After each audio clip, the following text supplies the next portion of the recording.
Excuse me. I am proud to introduce our student speaker tonight, chosen by the senior class of 2014, Sabrina Melendez.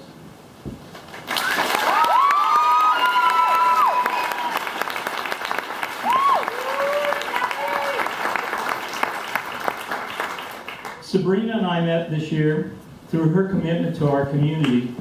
She stepped up and took a leadership role in volunteering to help other students through some life challenges that they were facing.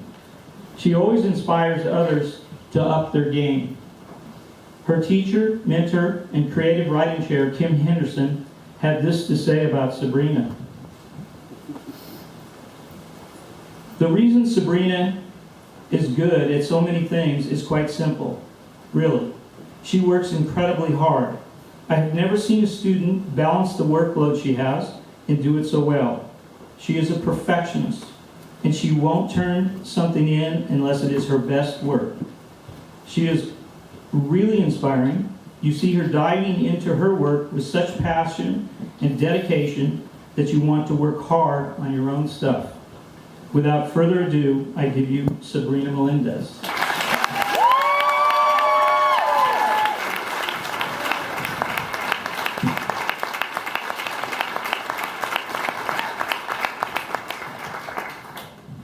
Thank you so much for nominating me as your speaker. It's weird to me that you all voted for me to speak about choices.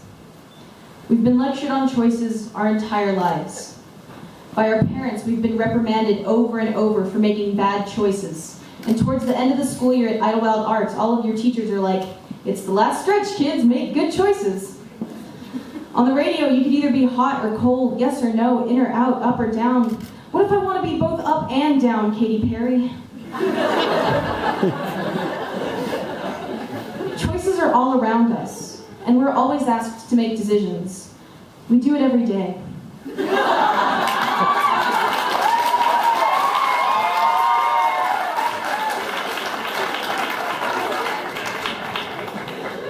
In High School Musical, you could either be smart, athletic, or artsy.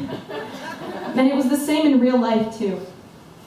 I remember one day when I was in elementary school, as I sat in the living room of my piano teacher's house waiting for the teacher to finish up a lesson, the other piano student's mom came up to me and asked me what I was doing these days. At the time, I was getting straight A's in school and playing golf and participating in a theater production and taking piano and guitar lessons and writing stories in my free time. When I told her, she sort of shook her head and said, "You know, you're going to have to choose one day." I was appalled, and I told her I could do all the things that I wanted, and then she disagreed with me and told me I was being disrespectful, and that actually happens to me like all the time. Point is, we came to Idyllwild Arts because we believed that we didn't have to make a choice. We didn't have to choose between art and school. Athletics, maybe a little, but I mean, running club. We're not labels, we're people. And we came here to be ourselves. For many of us, Idyllwild Arts Academy has been a haven. Here, we're taken seriously. Here, we are not cracks in some system. Here, we are beautiful, despite the strangeness of who we are, the awkwardness of who we are, the overwhelming number of kids who are on some kind of psychotic medication, the fact that our Gender Equality Club was, at some point in the year, the most attended club on campus, the fact that the number of homosexual relationships here at times almost outnumbers the straight ones, and that we all like onesies just a little too much.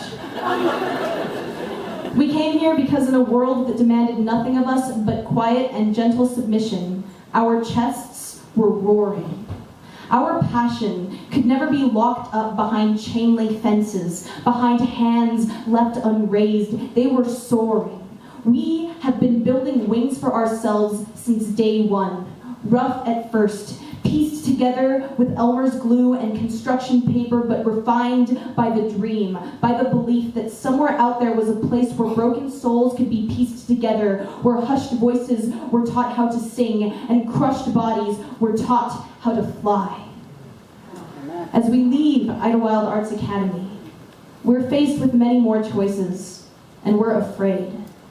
Many of us are going to become artists, and our paths can't be plotted out in black and white. So we ask ourselves, am I making the right choice? Am I going to the right college? Am I choosing the right profession? I mean, let's face it, we've all been told that artist is equal to starvation. But as my singing teacher, Dr. Cindy J, always says, there are no wrong choices. There are only choices that work better than others. Every decision that we make will only have a different outcome. I used to have a lot of regrets. For years, I would play this scenario out in my head. What if I had a time machine that could only work once? And I'd go through all the decisions I'd made that had had negative repercussions and pick one that I would go back in time to fix in order to have a better outcome. Once, in 5th grade, I got in trouble for talking back to a teacher in class. This also happens like all the time. And when she sent an email to my parents about it, I decided that that would be my one thing. That if I could, I would go back in time and sit quietly in class and not upset anybody and make my parents proud.